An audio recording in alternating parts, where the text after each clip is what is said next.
Now, the Jackson story, if I remember G. Edward Griffin's history of this correctly in The Creature from Jekyll Island, he says that Jackson, in order to defeat Biddle and win re-election, he had to team up with a bunch of wildcat bankers who really operated under the opposite premise from him. He thought that here was the central bank allowing all these banks to commit all this fraud and create all this new money and, wanted a gold standard. Whereas the people he had to ally himself with to oppose the central bank, they wanted no limit on their reserve ratios. They wanted to be able to commit as much fraud as they wanted, and that they went and, created their own inflationary currencies and caused all kinds of panics themselves in the meantime between Jackson and Lincoln. Is that right? Well, there's some truth to that in the sense that the wildcat banks, and they were called that because they typically located out in rural areas, wild areas where the wildcats roamed, and they did it so that to make it difficult for people to redeem their paper notes, so that they didn't want to have an office in an area where there were a lot of people. They wanted to be way out in the boondocks, so you'd have to go a very long way to get gold for your notes. And they did indeed have these, overissue of notes, far more than the actual money they had in their vaults. Not a 100% reserves, not a one-to-one situation, which is honest banking and honest commercial banking. There's no way that they can cause like a nationwide panic, even a significant regional panic, because at some point there are always runs on the bank. And this was true even in what happened, how the market took care of these things and kept these guys in check, was you had people who would go around, businessmen who would go around and offer to buy up these notes, which were often, which were selling at a discount, and then they would get, hire private guards to protect them, and they'd bring a huge, wagon load of money to the bank and demand, as these notes said they could demand, gold. And a lot of times this would shut down the bank, or if it didn't shut down the bank, it kept them from going too crazy. So the wildcat banks had their problems, but nothing like the modern commercial banks in cahoots with the central bank. But have we ever had a really legitimate monetary system in this country? No, but whatever the problems of that era, and there were some problems because of bankers wanting to do something that's inherently fraudulent and make money off of it. As they're allowed, by the way, the law allows them. To this day, your deposit is not your property. It's treated legally differently for banks. They have all kinds of special legal privileges.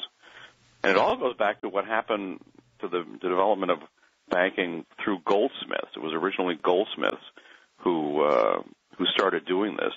And what happened was they'd have a lot of gold deposited with them. They had the proper vault and the proper protection and so forth, and so people would leave gold with them. But at some point, and then you'd be issued a warehouse receipt that on deposit at the bank of so-and-so, the goldsmith, I have 25 ounces of gold. So, of course, it soon became, if the guy was trusted, it soon became possible for somebody to just use, a businessman to use that receipt in commerce to buy a ship or whatever. And so soon these things are trading. These warehouse receipts are being used as money substitutes. They're being used in trade. So the goldsmiths soon figured out that, well, gee, I've got all this gold here. I've issued these warehouse receipts. What would be really neat? I'll issue more warehouse receipts than I've got gold. Right. And then I'll be able to spend them and, buy my wife something or buy a new house.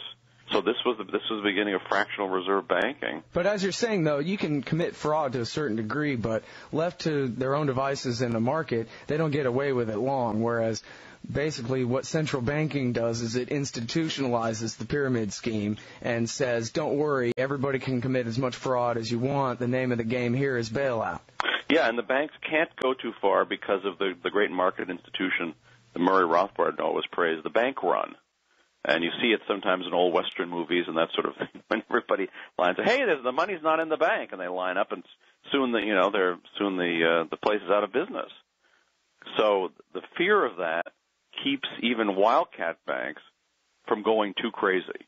So it's not an ideal situation, but again, nothing like the vast torrent of loose money and credit that can be created by the banking system in cahoots with the central bank, as we've seen just recently since 9/11. Mm-hmm. Okay, now what about James K. Polk and the war against Mexico? How did he finance that? That was after Jackson, right? Yeah, he financed it via taxes and borrowing. It was not actually financed via inflation, but it was a very easy war. And if the Mexicans had been able to sufficiently resist, and if there'd been a longer war, he wouldn't have been able to keep it up. Because, people develop what was called in the past war fatigue. That is, they get sick and tired of paying the taxes. They may be fooled into the propaganda of the moment. Hey, great, and cheer the boys going off with their muskets and the drums and the colorful uniforms and so forth to go get the horrible Mexicans. But at some point, when your standard of living is being drastically lowered to keep this thing going, thank goodness people say, hey, wait a minute, that's enough. So in the past, without central banking, there's been a real limit on the length of wars that governments were able to fight. So it's why the Civil War was able to be so much vaster a war, so much more expensive a war, obviously so many more people killed and so forth, than the war against Mexico was. Because of the greenbacks. Because of the greenback. And it's funny because some critics of the Fed cite the greenback as a better way to do it. How come these bankers get to create credit out of thin air, but then we have to pay them back face value plus interest for money that they never even had? That's not fair. Why not just have the government create new money and spend it into circulation, Lou? Well, you definitely hear that. Sometimes they even call it Lincoln money. And populists generally believe that what's wrong with the Federal Reserve is it's private. It's, by the way, not private. They think that's what's wrong with it. It's private, that there's interest rate. They have, the very crazed and primitive prejudice against interest rates, which, they call usury. Unfortunately, in the Old Testament, too, is where they get it. And for that matter, earlier thinkers were opposed to interest as well. So, yeah, they think that just having the government inflate directly, I hate to say this, but as bad as that is, it's not as bad as our current system. And not for the reasons any of these people think it would.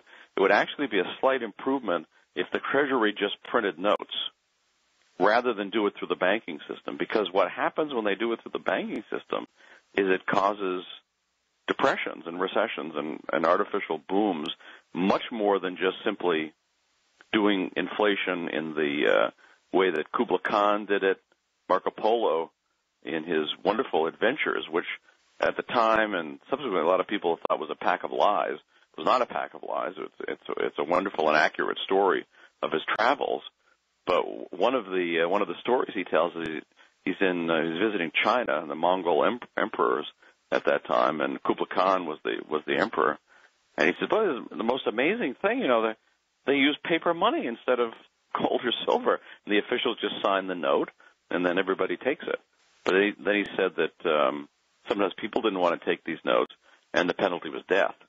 Exactly as it was, by the way, in the French Revolution. If you didn't want to take the revolutionary government's paper notes, you could be killed.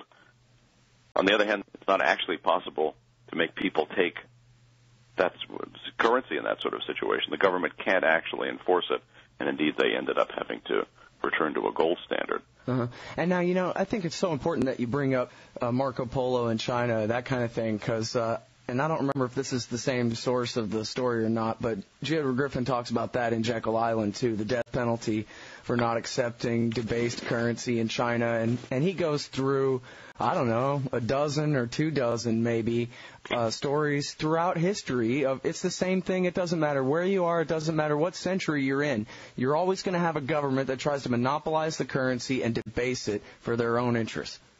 No, and of course money developed originally as the most liquid good for use in commerce by merchants, and originally, eventually settled on gold. But of course, then government seized it, stamped the king's picture on it, and inevitably debauched it. In the old days, however, there was a limit. If you look at, say, the Roman coins, in the days of Augustus, the denarius was almost pure silver. After a few more emperors and a lot of inflation, the coin is copper just coated with silver.